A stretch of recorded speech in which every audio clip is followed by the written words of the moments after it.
कैसे हैं सभी छात्र और छात्राएं? चलिए मैं आपका अपना टीचर गुलशेर गॉड। आज मैं आप लोगों के लिए विषय है हमारा विश्व भूगोल, वर्ल्ड ज्योग्राफी, और टॉपिक है हमारा सौरमंडल। ठीक है, तो आज देखते हैं सौरमंडल कैसे, इसकी संरचना होती है, क्या है सौरमंडल, इसी के बारे में सब जानते हैं। आइए, विषय विश्व भूगोल, टॉपिक है सौरमंडल। ठीक है, आइए परिभाषा देखते हैं। सूर्य के चारों ओर चक्कर लगाने वाले, मतलब जैसे ये सूर्य है, इसके चारों ओर चक्कर जो चीजें लगाती है, चक्कर लगाने वाले विभिन्न ग्रहों, क्षुद्र ग्रहों, धूमकेतुओं, उल्काओं और अन्य प्रकार के आकाशीय पिंडों के समूह को सौरमंडल कहा जाता है। मतलब यह है कि सौरमंडल उसे कहा जाता है जो सूर्य के चारों ओर कोई भी वस्तु हो वो चक्कर लगाती हो, चाहे वो आपका ग्रह हो, क्षुद्र ग्रह हो, धूमकेतु हो, उल्काएं पिंड हो, या गैस हो, गर्द हो, गुब्बार हो, कुछ भी हो, वही आपका सौरमंडल है। ठीक, देखिए सौरमंडल, इसमें सूर्य का प्रभुत्व होता है। मतलब जो सौरमंडल है हमारा, उसमें जो सबसे ज्यादा प्रभुत्व, वर्चस्व या प्रधान या मुख्य होता है वो सूर्य होता है सबसे ज्यादा। ठीक है, सूर्य का प्रभुत्व होता है, क्योंकि सौरमंडल की जितनी भी ऊर्जा है, सौरमंडल में जितनी भी हमें दिखाई देती है रोशनी, उन सब का स्रोत सूर्य होता है। इसीलिए इसे सूर्य का प्रभुत्व कहा जाता है, सौरमंडल का प्रधान कहा जाता है, सौरमंडल का मुखिया कहा जाता है। किसे? सूर्य को। नेक्स्ट है सूर्य, यह सौरमंडल का प्रधान होता है। क्वेश्चन आ जाता है एग्जाम में कि सौरमंडल का प्रमुख या सौरमंडल का प्रधान या सौरमंडल का मुख्य कौन होता है, तो आप आंसर करेंगे सूर्य। दूसरा पॉइंट है,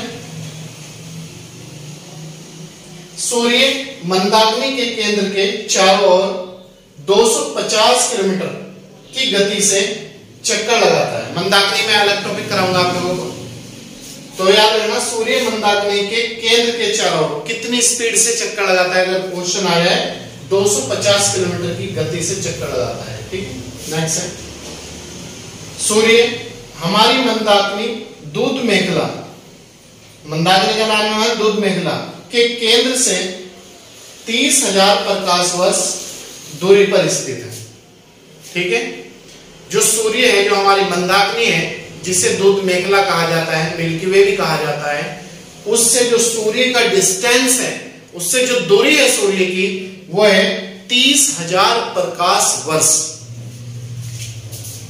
दूसरा पॉइंट है, सूर्य अपने अक्ष पर पूर्व से पश्चिम, याद रखना, पूर्व से पश्चिम की ओर चक्कर लगाता है। जैसे ये है, यह आपकी पश्चिमी डायरेक्शन होगी और ये आपकी पूर्व डायरेक्शन होगी, तो इधर से ऐसे चक्कर लगाता है सूर्य, ऐसे राइट हैंड से लेफ्ट हैंड की ओर। ठीक है, सूर्य अपने अक्ष पर पूर्व से पश्चिम की ओर चक्कर लगाता है। सूर्य का जो मध्य भाग है, ये वाला मध्य भाग,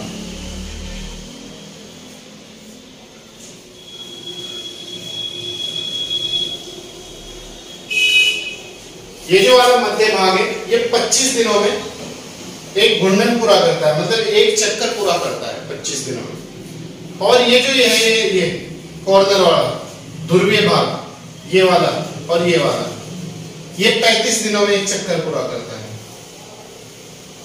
तो याद रखना, सूर्य का जो ध्रुवीय भाग है वो 35 दिनों में एक चक्कर पूरा करेगा, और जो मध्य भाग है वो 25 दिनों में एक चक्कर पूरा करता है। ठीक है, इसके बाद क्वेश्चन आता है सूर्य क्या है।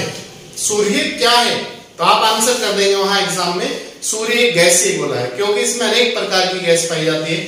सबसे ज्यादा जो पाई जाती है वो हाइड्रोजन पाई जाती है, फिर हीलियम पाई जाती है, फिर उसके बाद अन्य बहुत गैस है छोटी मोटी, उनका कम वो है, तो याद रखने की जरूरत नहीं है हमें। सूर्य एक गैसीय गोला है। क्या है? गैसीय गोला।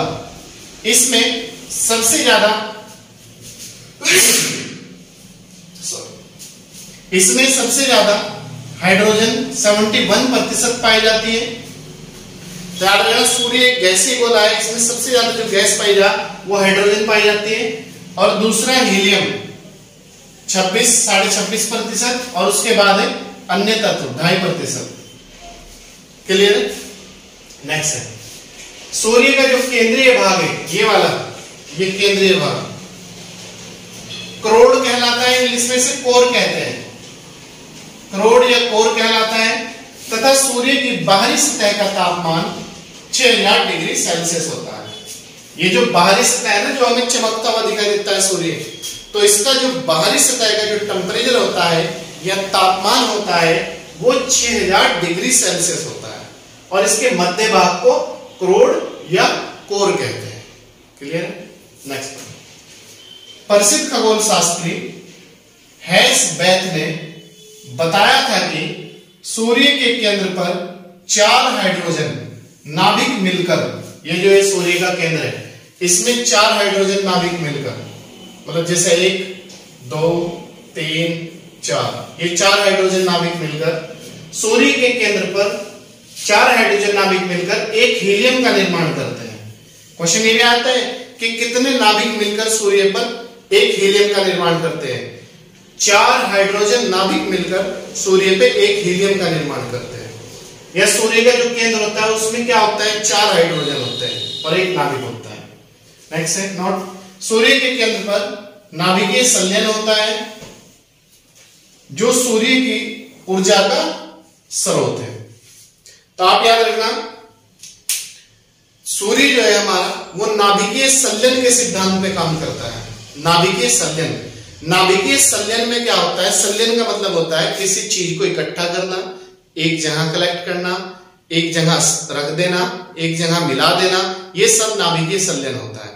तो संलयन में ऊर्जा एक जगह कलेक्ट होके अपना प्रभाव दिखाती है, और विखंडन में क्या होती है? ऊर्जा टूट के अपना प्रभाव दिखाती है। जैसे अणु और परमाणु बम है, वो नाभिकीय विखंडन पे काम करता है, जबकि हमारा जो सूर्य है वो नाभिकीय संलयन पे काम करता है। ठीक है, तो ये क्वेश्चन आया था एग्जाम में कि जो सूर्य है वो किस सिद्धांत पर काम करता है? तो सूर्य नाभिकीय संलयन पे काम करता है। ठीक है, नेक्स्ट है सूर्य की दीप्तमान सतह, दीप्तमान मतलब ये जो चमक रही है सतह, ये जो हमें चमकती हुई दिखाई देती है, दीप्तमान सतह को प्रकाश मंडल, इंग्लिश में इसे कहते हैं फोटोस्फीयर कहते हैं। प्रकाश मंडल के किनारे प्रकाशमान नहीं होते। ये जिसके किनारे है ना, ये प्रकाशमान नहीं होते, ये बीच वाला भाग ही होता है। प्रकाशमान नहीं होते क्योंकि वायुमंडल सूर्य के प्रकाश का अवशोषण कर लेता है। आपने देखा होगा शाम को जो 5-6 बजे के करीब तो सूर्य लाल सा पड़ने लगता है, तो जो हमारा वायुमंडल है ना, तो वो सूर्य का जो प्रकाश है वो अपने में एब्जॉर्ब करने लगता है शाम के टाइम, तो इसीलिए उसे कहते हैं वर्णमंडल कहा जाता है। और उस समय आपने देखा होगा सूर्य लालिमा सा हो जाता है, बिल्कुल लाल, तो सूर्य एक लाल सा हो जाता है उस समय। वायुमंडल सूर्य के प्रकाश का अवशोषण कर लेता है, इसे ही वर्णमंडल कहते हैं। तो अगर पूछ ले वर्णमंडल क्या है? जब वायुमंडल सूर्य का प्रकाश का अवशोषण कर लेता है उसे वर्णमंडल कहते हैं। और जो लाल रंग का होता है, जो वर्णमंडल है, आपने देखा होगा सूर्य लाल, बिल्कुल लाल सा चमकता दिखाई देता है, तो वो वर्णमंडल होता है। ठीक है, इसके बाद नेक्स्ट पॉइंट है हमारा,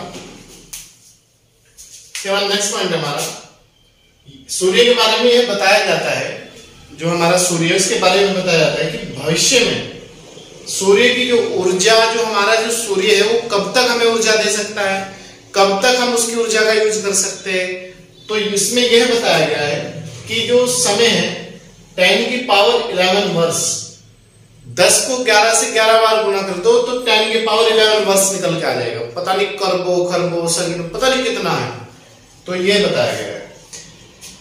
एक बार फिर देख लीजिएगा, यह बताया जाता है कि भविष्य में सूर्य की ऊर्जा देते रहने का जो समय है वो 10⁻11 वर्ष है। नेक्स्ट है सूर्य के प्रकाश को पृथ्वी तक पहुंचने में 8 मिनट 16.6 सेकंड का समय लगता है। अगर एग्जाम में बार बार पूछा जाता है, अगर एग्जाम में क्वेश्चन आए कि कितना समय लगता है, 8 मिनट, 9 मिनट, 10 मिनट, 11 मिनट, तो आप आंसर करेंगे 8 मिनट। और अगर 8 मिनट प्लस है, 8 मिनट 16 सेकंड है, और 8 मिनट 32 सेकंड है, 34 सेकंड है, इस तरह, तो 8 मिनट 16 सेकंड है, नहीं तो एक्यूरेट आएगा 8 मिनट 16.6 सेकंड, आप आंसर निकाल लेंगे वहां पर। नेक्स्ट है सूर्य के धब्बे। सूर्य में आपने देखा होगा धब्बे धब्बे से होते हैं। चलते हुए गैस का खोल, इसे गैस होती है वो गैस का खोल, आसपास के तापमान से 1500 डिग्री सेल्सियस कम होता है तथा सूर्य के धब्बों का एक पूरा चक्र, जो धब्बे है उसके सूर्य के अंदर, 22 वर्षों का होता है, 22 साल का होता है। क्योंकि प्रथम 11 वर्ष तक धब्बा बढ़ता है, जो पहले 11 साल है, अगर इतना सा धब्बा है तो वो बढ़ जाएगा, इतना बड़ा हो सके इतना बड़ा हो जाए, लेकिन बाद के जो 11 वर्ष है तो इस धब्बे का माइनस होना शुरू हो जाएगा, ऐसे, ठीक है। प्रथम 11 वर्षों तक धब्बा बढ़ता है और बाद के 11 वर्षों तक धब्बा घटता है। क्लियर है? और इसका धब्बे का जो आसपास का जो तापमान है उससे 1500 डिग्री सेल्सियस कम होता है।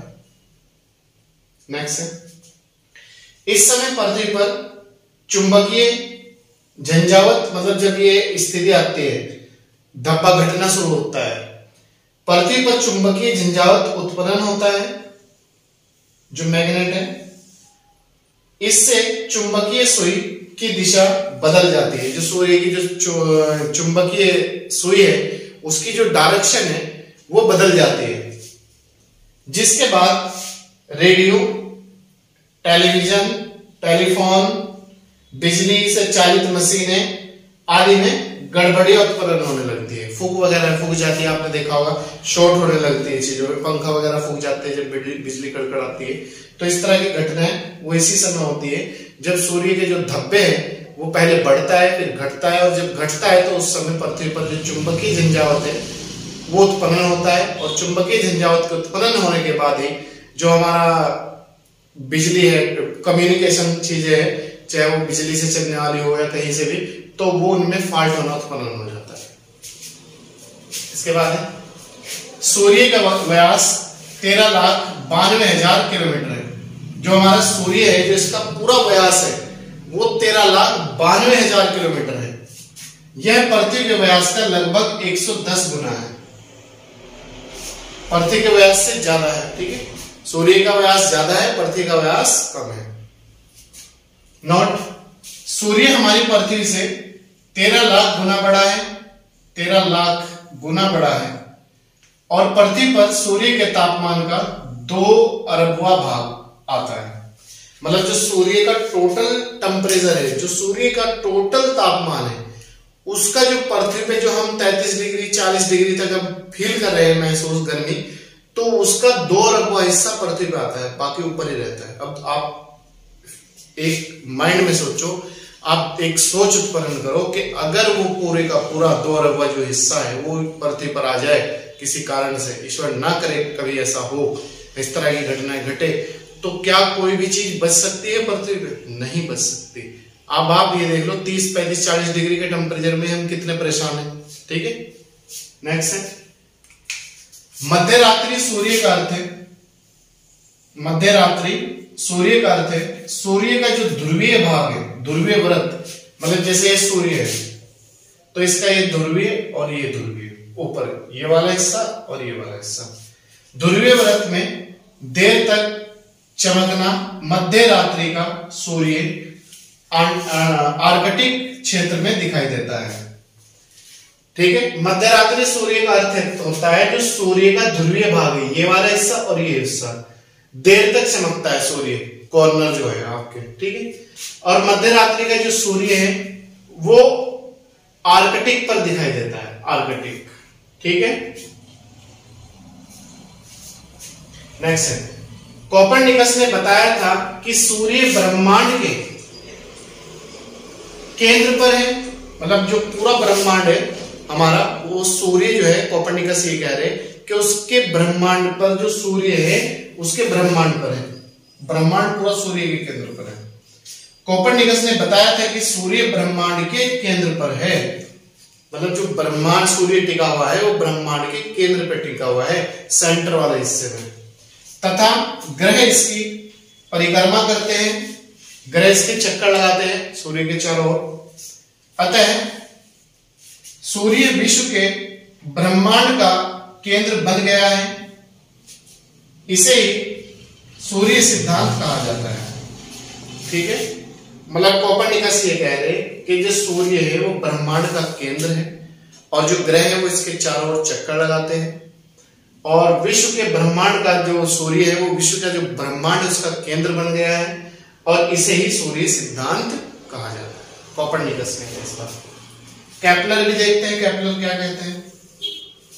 केपलर भी सूर्य को ब्रह्मांड का केंद्र मानता है। केपलर ने भी यही माना है जो कोपर्निकस ने माना है। ठीक है, केपलर ने ही सिद्ध किया था कि सूर्य के चारों ओर प्रत्येक नक्षत्र का मार्ग दीर्घवृत्ताकार होता है। वृत्त मतलब गोल। तो केपलर ये कह रहे कि सूर्य के चारों ओर प्रत्येक जो नक्षत्र है, ग्रह और ग्रह का जो मार्ग होता है, जो रास्ता होता है, वो दीर्घवृत्ताकार होता है, जो गोल होता है। तो ये थी आज की हमारी क्लास विश्व भूगोल सौरमंडल। आपको अगर कोई भी इसमें समस्या उत्पन्न हो तो आप हमें कमेंट बॉक्स में कमेंट करके पूछ सकते हैं कि सर ये समझ में नहीं आया। और बाकी आप लोगों के लिए इसके बाद हम जो हमारे ग्रह है वो इसके पार्ट नेक्स्ट में उपलब्ध होंगे। आपको ग्रह का अलग पार्ट ही मिलेगा, तो तब तक आप इंतजार करिएगा। आप इसे बहुत अच्छी तरीके से पढ़िएगा और समझिएगा और लिखिएगा, नोट्स बनाइएगा कंटिन्यूटी के साथ। और अगर आप हमारे YouTube चैनल पर नए हैं तो सब्सक्राइब कर लीजिएगा। प्रतिदिन 3 क्लास पाने के लिए लाइक और शेयर जरूर कीजिएगा।